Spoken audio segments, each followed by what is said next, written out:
All right, we ready? Yay! All right, good enough. All right, so on Monday we had the Ka and we had to figure out what the equilibrium pH would be. That's a fairly unrealistic experimental situation where you would know the Ka but you wouldn't know the pH. Fairly unlikely. More likely, you would do an experiment where you tested the solution, figured out the pH, and wanted to figure out the Ka or the Kb of that compound. So, let's set it up as though you have a solution with a known pH, but you don't know the Ka or the Kb. And then we'll talk about polyprotic acids, and then we'll talk about buffers. Everything buffer. Alright, so let's say I have this solution. I have a 0.015 molar hydrocyanic acid. How would I know it's an acid even if I didn't know what the name was? How would I know it's an acid if I didn't know what the name of this compound was? The pH, right? The pH is 2.67. Definitely acidic. So this is an acidic thing. So I need to set up its balanced chemical reaction to make hydronium. Alright, so let's say I have this.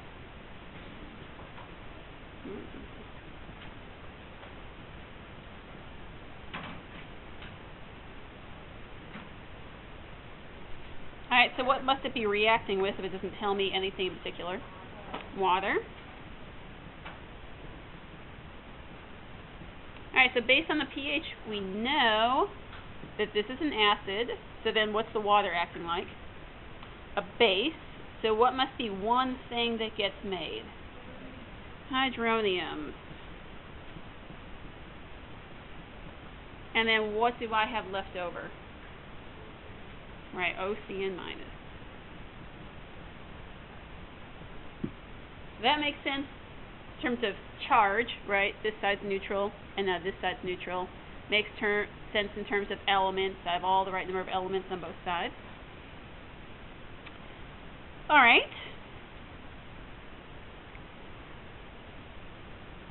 We can start filling out our ice chart, right?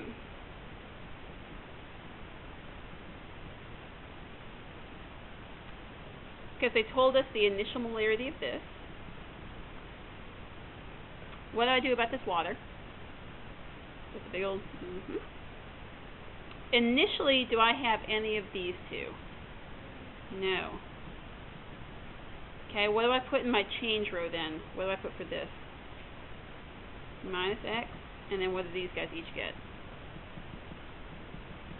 Okay, so I have 0.015 minus X. Okay, that looks good so far.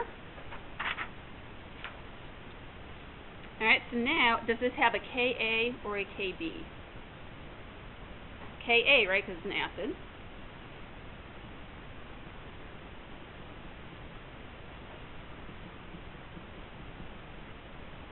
Alright, at this point, it would seemingly be that we're in a conundrum, right? Because I don't know the Ka, and I have these bunches of X's. But what do I know about the solution that can help me determine what is X? I have the pH, right?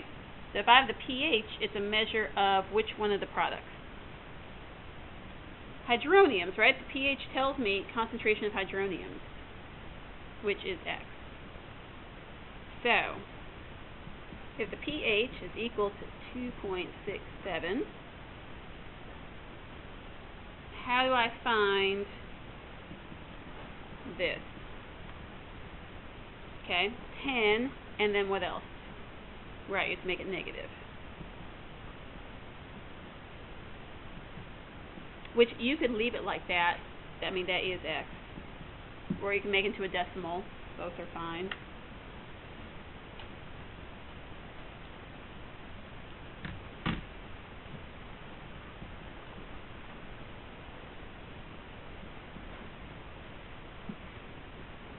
What units should this numerical value have? Molarity. Okay. Alright. Alright, so now if that equals x, I can now plug that in.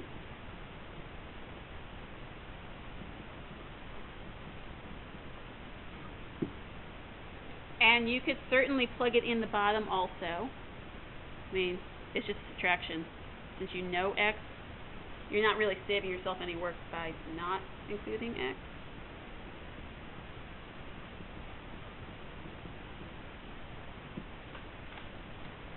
Now you don't have to worry about testing it for 5%. You just go ahead and make the subtraction. So that's it. So square that, then divided by.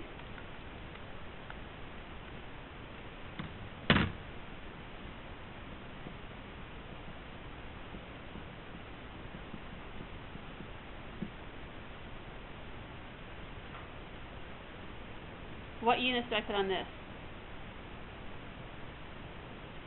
None. Excellent. Trick question. KA has no units. Good. The answer is none. No units.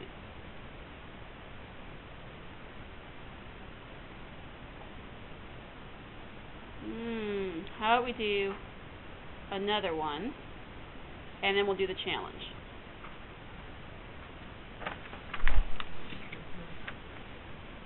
That's it.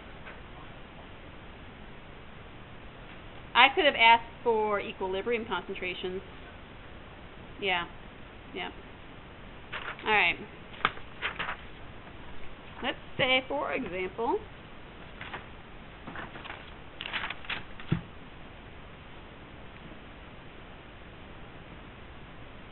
I don't put all my examples in the PowerPoint because I never know how fast I'm going to be. Sometimes I don't have space for all these examples. So, alright. Let's say...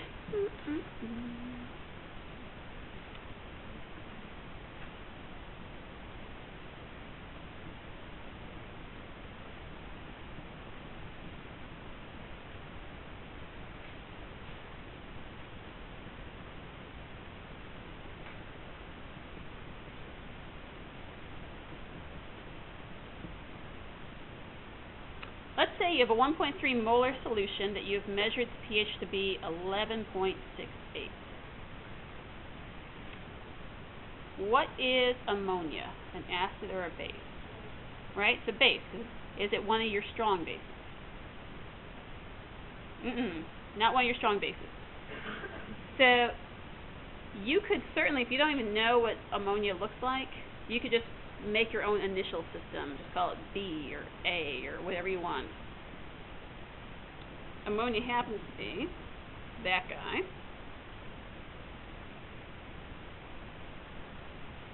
So if that's a base, what do I need to react it with? An acid. What am I going to use in this case? Water.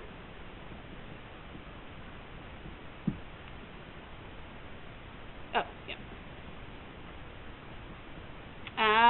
So then, what must be one of the products I make if NH3 is a base?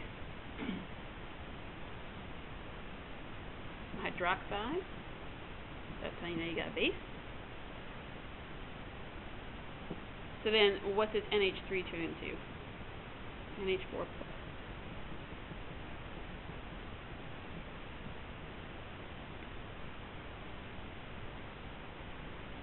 So, am I looking for a Ka or a Kb? I'm going to be looking for a Kb.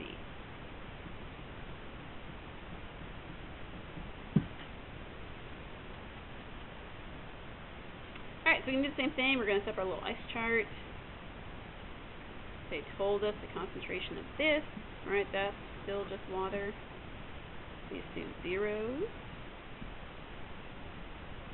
How many X's does ammonia lose?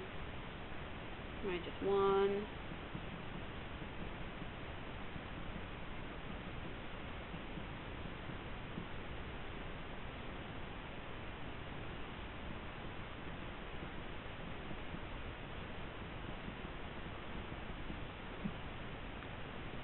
Alright, so now we're in the same situation, right? We have a bunch of X's and we don't know Kb. How can I figure out what X is? pH, right? Can I plug in pH information directly into my chart yet? No, I can't plug 11.68 in anywhere. Suggestions on what I should do next? I would probably find the pOH. so how are pH and pOH related? Add together to 14.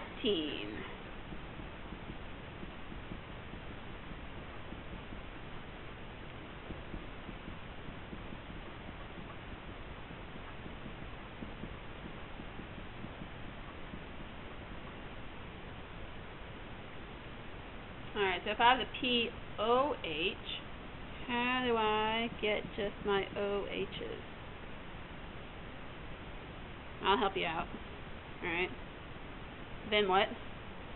Right, so negative 2.32. Which, again, you can leave it like that. You can just leave it in your calculator and plug it in. Or if you like decimals, that's fine too.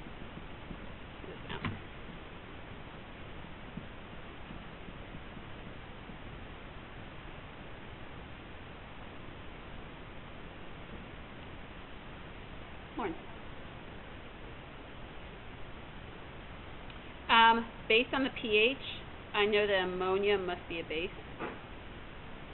And so if ammonia is a base, it's a base reaction, so it's a Kb.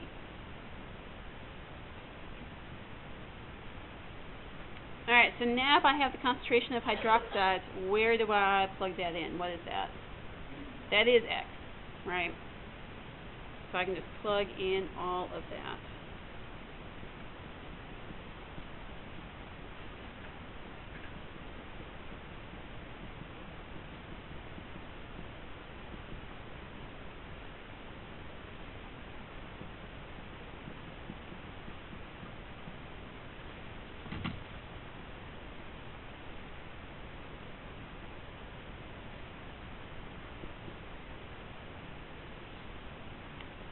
Alright, so if I have a Kb that's equal to 1.8 times 10 to the negative fifth, does that make scientific sense with what you know about ammonia? Okay, so is ammonia a weak base or a strong base? Weak base. If the weak base does it have a K greater than or less than 1? Must be less than 1. Is this a Kb less than 1? Yes. If all those things check off, it means you've done your math probably correct. Sometimes things get, sometimes you forget to square, or sometimes you forget to, maybe you forgot to do this part, you just plugged in 2. And then you'll get a Kb that's crazy with what you know the answer should be. So when you go into these problems, you should be thinking to yourself, weak base, K less than 1, and then you, as a reasonable value compared to less than 1, because it is less than 1. So, Alright, ready for a challenge problem? Yeah. Alright, let's see here. I'm going to find my blank piece of paper.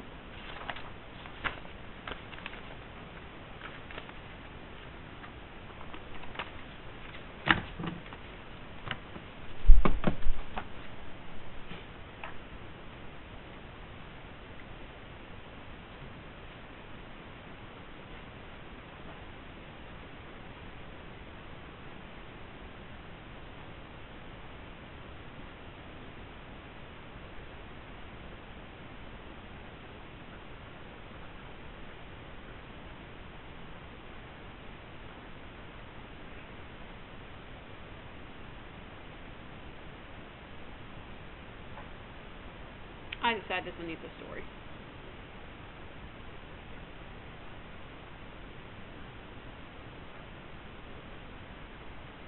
Alright, so here's your job after college. You're going to work for a quality control company. You got a job! First of all, success. Your job's going to be boring. If this is your job, this is going to be incredibly boring. But this could certainly be your post-college job, where all you do is you test the pH of solutions, and you say if it agrees with what it should be. Pretty solid work right there. Put your meter in there, reads 2.3, success. It reads not 2.3, you put an X on the bottle, and you send it back.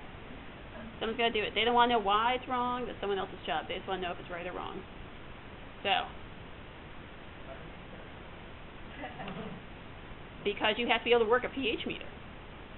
So now you have those technical skills that you can now work a pH meter, and you can even titrate if you need it. So, yeah, pretty exciting. You're employable now, right? I mean, that's actually the take-home message. You guys now have the skills to be employable, as long as it's what you want to do, which is an option.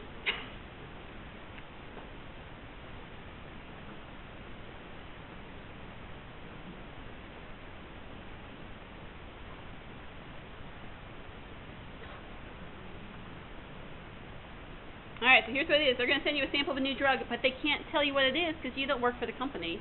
You work for this other company, so they can't tell you anything about it, except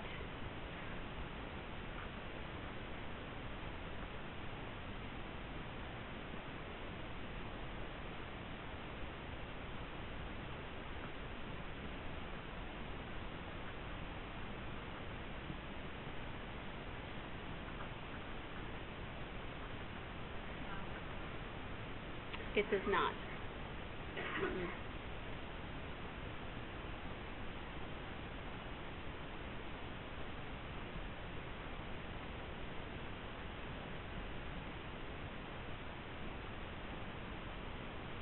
Alright, so they say it has a pH of 5.62 when it's aqueous, when it has a concentration of 0.01 molar.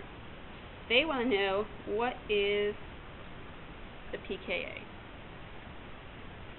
Because if you ever, next time you get sick, you get drugs from the doctor, right, there's that little tiny piece of paper that's like folded up 1,000,000 trillion times in there. Unfold it. One of the things that's in there is it's going to tell you the pKa of whatever drug that is. That's one of the standard things they have to tell you. It usually also includes the structure, and includes like all kinds of really, you can actually read it now and get most of the information out of it. It'll tell you its reactions, and it's acidic or basic pKa. Pretty cool. You guys are pretty scientifically literate. It's, the federal government says you have to know that as a consumer. So it's provided. I know most people just say it's in my way and throw it away. You know, like it's stuck to the outside of the box, you just toss it. But it's in there. Most are acidic. In fact, everything you eat is also acidic. There's very few basic foods, because basic, side topic, basic is a bitter flavor on your tongue, and we've been programmed not to eat bitter things. Because in general, bitter things are basic, which don't work with our anatomy. So, your body's really geared towards sweet and kind of acidic, like vinegary tasting things, because your body can handle those. So, no, I mean, you don't have to. So, like, a big example is like protein powder. Protein powder by itself is disgusting. It's super bitter. It's only sweet because of all the sugar they add to it, or the non-sugar stuff. Like the one I use is so incredibly sweet from the artificial sugars they put into it to overcome the bitterness. Because if it didn't have any artificial sweeteners in it, you would not drink it. It wouldn't hurt you, but it would just be so unpleasant to your palate that you couldn't handle it. Same thing with protein bars. Protein bars are like super, super, super sweet because they're masking how bitter the protein powder is. Yeah. They're masking it, right. So they can't, there's two things you can do, right? You can either try and modify the protein to be less bitter, but then people get all crazy because you've modified the protein. So what they do is they just cover it up. They put like a sugar sauce on it so you can't see what's underneath it. So that's why a lot of protein bars are just really rough to get through because they're so sickeningly sweet. So, there's your fun fact. Soy protein by itself is bitter.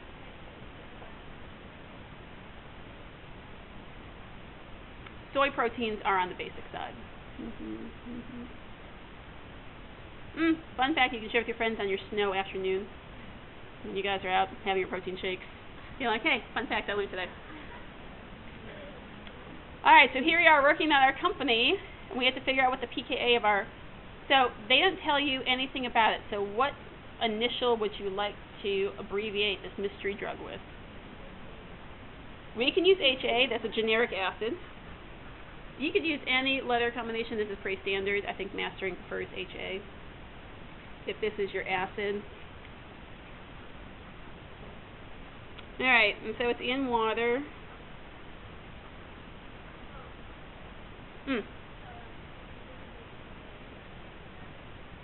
Yeah, and the pH. I just picked HA. That's like your textbook uses HA as generic acid. Mastering likes generic HA. I like it because it's pretty obvious that there's an H that's going to be donated to somebody else. You could use any letter you want, within reason. sometimes your letters get confused. Like if you chose M, then that'd be confusing. If you chose X, that'd be confusing. K would be confusing. Yeah, there's a bunch of letters that you probably shouldn't use. But alright, so if this is my acid and it's going to donate a proton, what should it make? It should make the negative of it. And then what's left? Some hydroniums. Of course, because it's an acid. Alright, so then we're going to set up our ice chart. Yeah. Not in this class. Not in here. Yeah. Not in 1 and 9. Yeah. Organic, all bets are off. All kinds of crazy solvent systems. Yeah.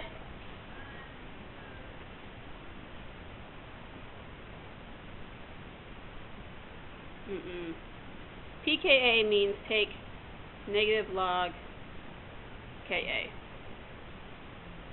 Right, because little p means take the negative log of. And so I want to find the negative log of the Ka.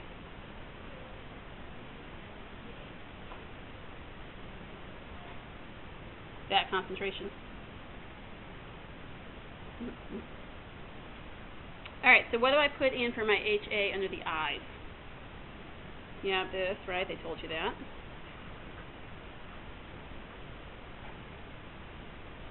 I know it seems redundant to write these ice charts every single time, but I find that if you choose to kind of skip steps, you forget a critical one, because everything we've done so far is 1-to-1. There are going to be cases where it's not 1-to-1 anymore, and then you get back to like what we did last chapter, where you could have 2 x's and then 2 x's square, and so it's just a good habit to at least sketch out. I mean, you could probably skip the center step if you are in a real hurry, right? I imagine you'd be trying to get through your chemistry homework faster than anything else. Seems silly. Seems like this would be the one you want to spend all your time working on. I'm getting a lot of skeptical looks out there. Okay, that's cool.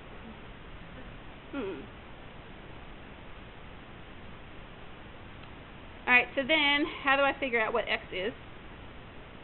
I got the pH, so this must be 10 to the negative 5.62. I have to make this question off the top of my head, so I actually legitimately have no idea what the answer is.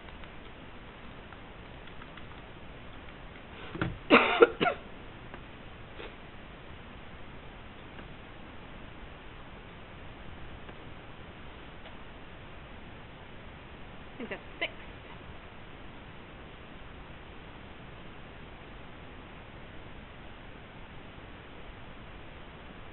So you can plug that in.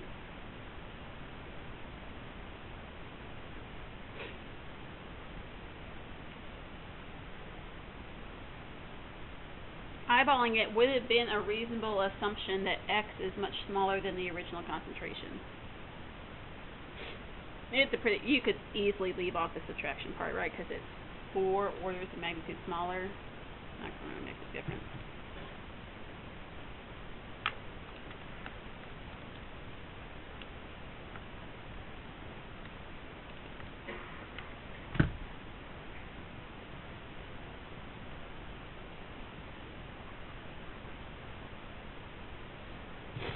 Did anyone else get that?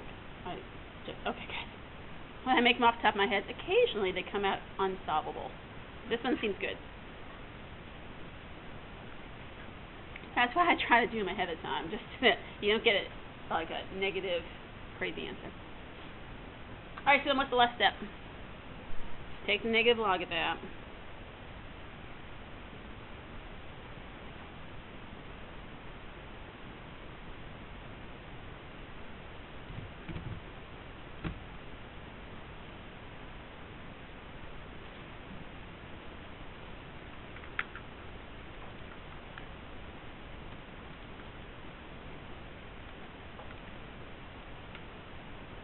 Yes. Does that make sense about what we know about pKa's? It's a big pKa, if it's a really weak base.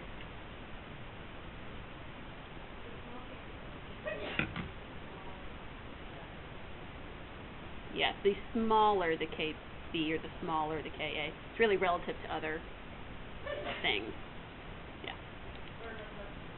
Really less than 1. Like, they're all going to be less than 1, but the farther from 1, the weaker it is. Yes. Right, the KA is really far away from 1, right? That's 9 zeros and a 5. So it'd be a really, really weak acid. Or sometimes it's hard to think about that, so pKa values are kind of the opposite. The bigger the pKa, the weaker the acid.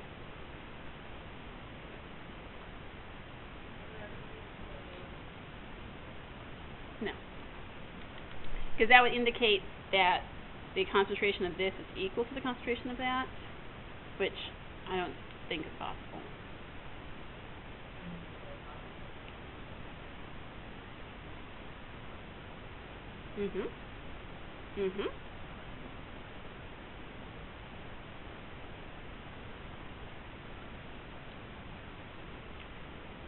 Right. So I gave you the pH, which is why you have to subtract it to find the pOH. If I was feeling crazy and gave you the pOH, then you wouldn't. So you're going to read to see which information I gave you and where that plugs in.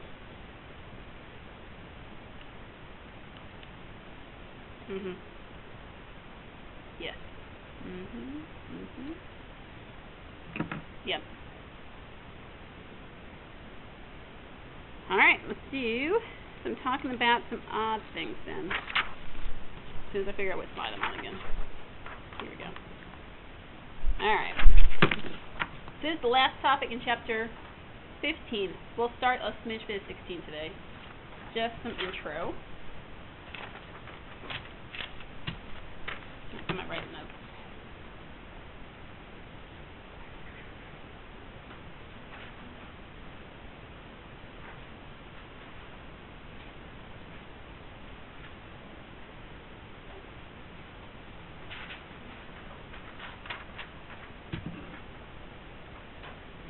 Alright, so polyprotic acids, right? These are acids capable of donating more than 1 proton. So if we look at a series of acids, we can look at the Kas of each of those acids and make a prediction about which of the 3 is the strongest acid, and then figure out the pH. Does maybe actually take the rest of it? Okay. If I have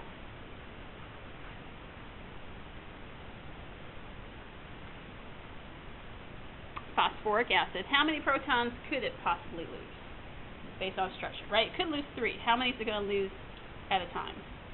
1. It only loses 1 at a time. So if we have that plus water, we lose the 1 proton.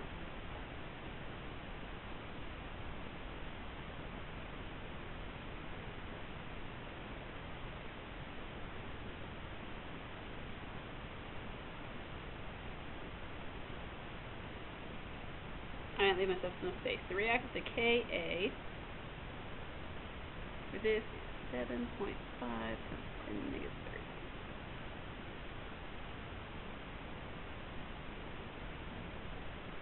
And it's Ka, right, because it's an acid, makes hydroniums. It's 1, because it can lose more than 1 proton. So the first proton it loses has a Ka.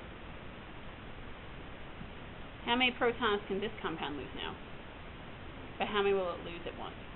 Just 1. Let's take a look at that.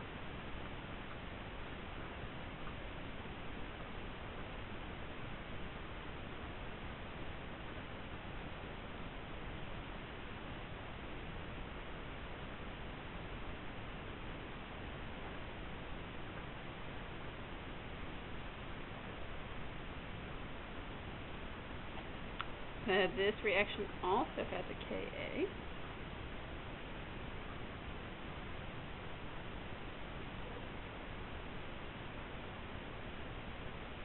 It was 2, now it's 1. It's now over here. It has more water. Yeah. So another water grabbed it.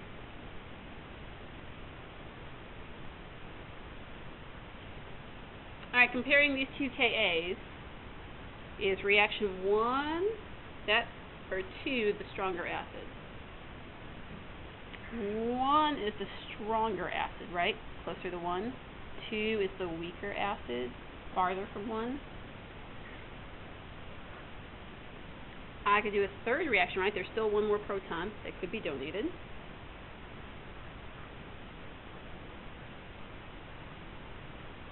Add that to some more water.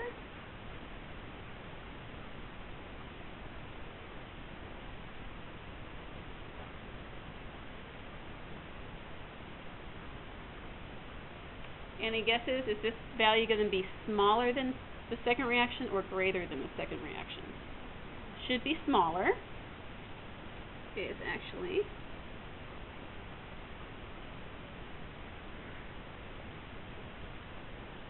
So of these 3 reactions, what is the weakest acid?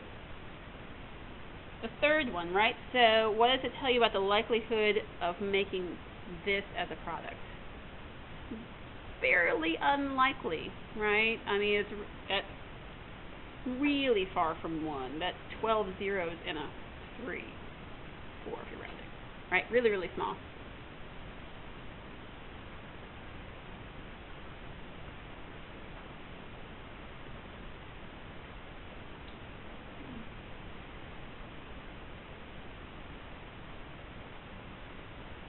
Alright, so if Ka decreases, the weaker the acid.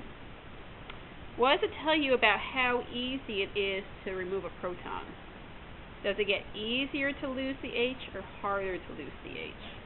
It's getting harder, right? It's less likely to make this. It is much harder to deprotonate because it's becoming a much more highly charged species, right? This was neutral to -1. That's okay. -1 to -2, right? That's a lot of minuses. -2 to -3. Nobody wants to be a -3, just in general. That's a very unstable configuration, right? It's going to be grabbing protons from everybody to try and get back to at least -1, maybe neutral. So the weaker the acid, the harder.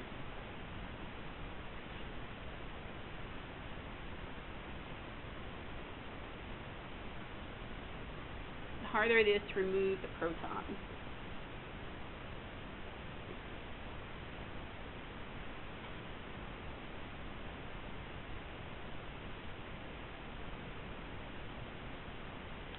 Alright, I think you guys are ready for this challenge question. I think you guys are. Alright. So what we're going to do is we're going to look at a series of reactions to see, right, definitely looks like 1 is going to happen.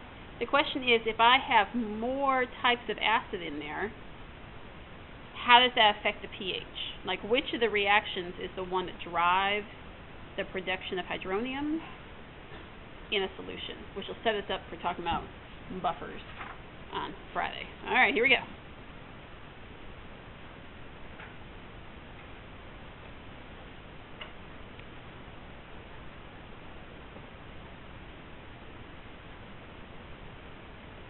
Is that better?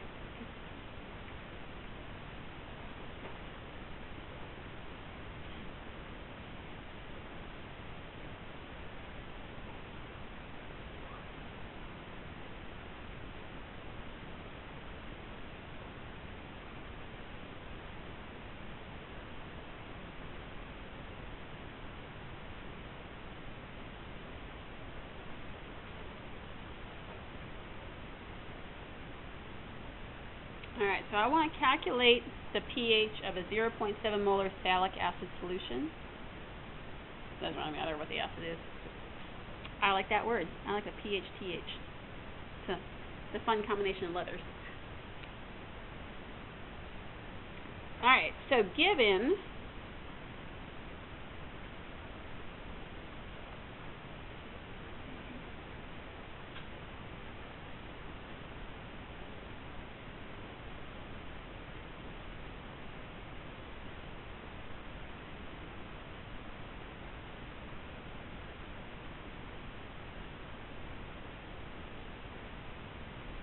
this series of reactions,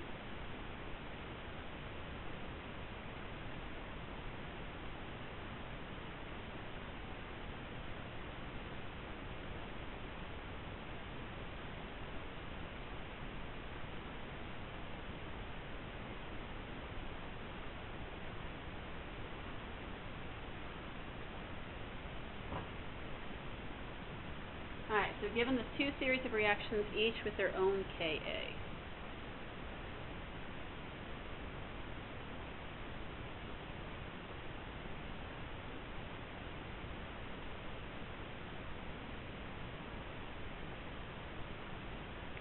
Alright, so two reactions.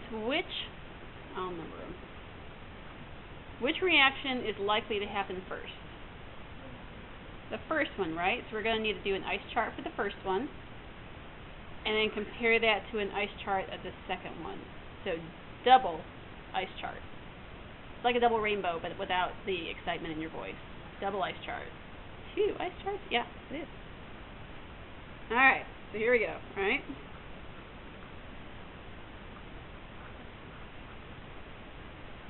What would this be then? A full-on double ice chart? Something like that?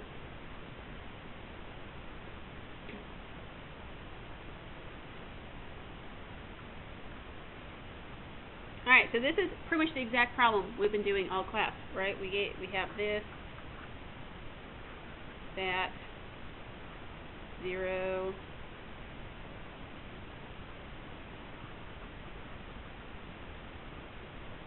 what's the difference between this problem and all the ones I've done before? I gave you the Ka because we're looking for the pH. So now I have Ka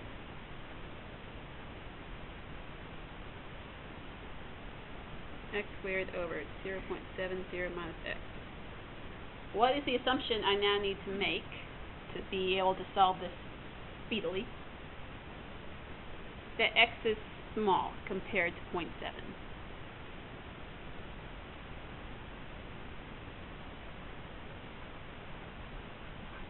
Right, we make that assumption and we'll go back and we'll double check it on my calculator.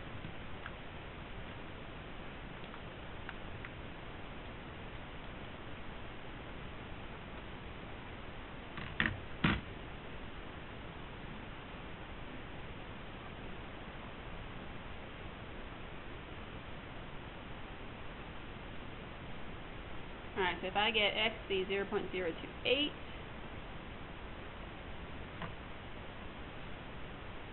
we'll check some 5% over here in a little box.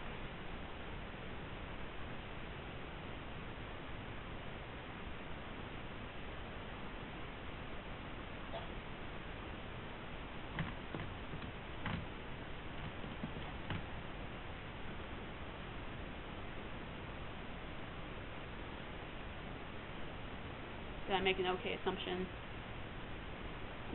Button up against the maybe not, but 3.9, still in the good, 3.9%.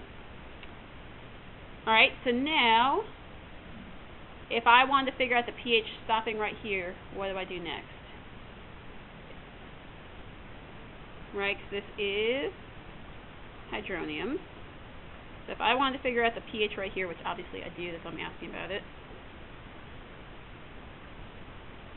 I realize sometimes the questions I ask are really rhetorical. The answer is yes, please find the pH at this point.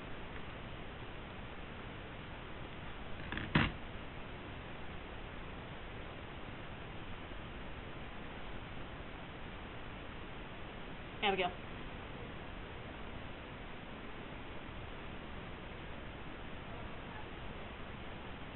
Yeah, when you do it in reverse. Alright, does this pH make sense with it being an acid? Yes. Okay. It'd be on the strong side. We are. Alright, so let's say now, this is where it gets tricky.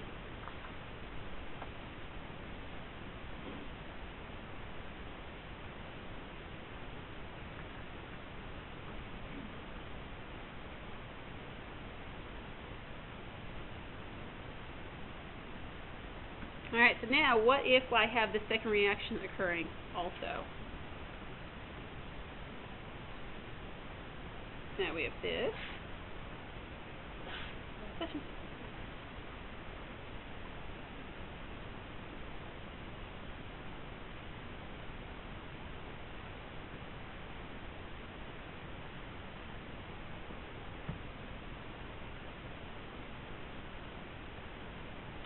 What do I know about the concentration of the HPH minus? It is equal to the X from the previous question. which means I now know it. It is there. That's still water. What do I know about pH minus 2? Nothing. It's probably 0. What do I know about these hydroniums? It is also X.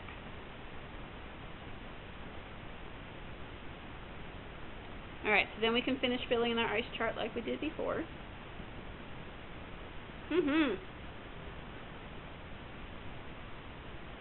Yep. You have to use the information you had before.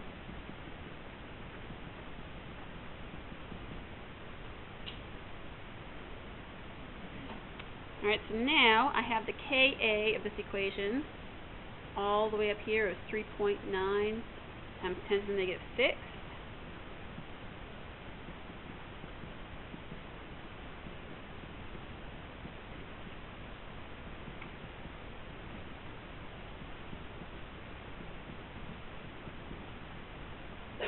Alright, this looks awful. Right, this looks mathematically complicated. But what assumption have we made previous times to try and simplify this?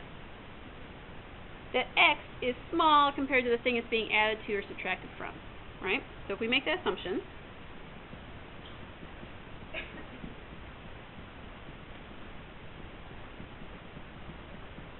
what just happened?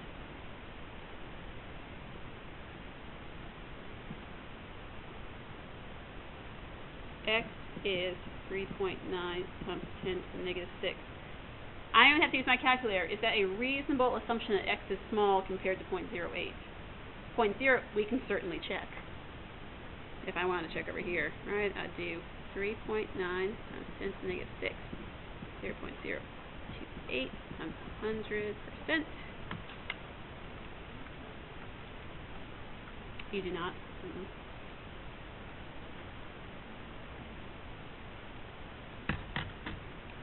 That is 0.014%, which I believe is definitely under 5. Question first? You can change them if they're being added or subtracted. Like this X I can't get rid of, but if it's being compared to a different number, you can do that. Alright, so definitely less than 5%, good assumption. So X, what does X refer to in my ice chart then? Just that. Have I changed the hydronium concentration at all? Has the pH then changed? No. So even though we have two reactions, the second one is such a small percentage of what's happening, the pH is dominated by the first reaction.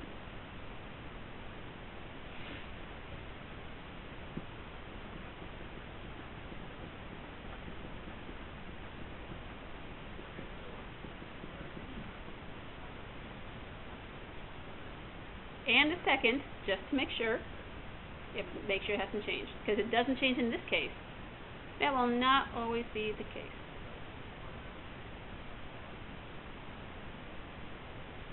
That wouldn't, that doesn't tell you anything, because X in this case is just this. You would have to do 0.028 plus that, which is still 0.028. Well, 0.028004. Which, very small change.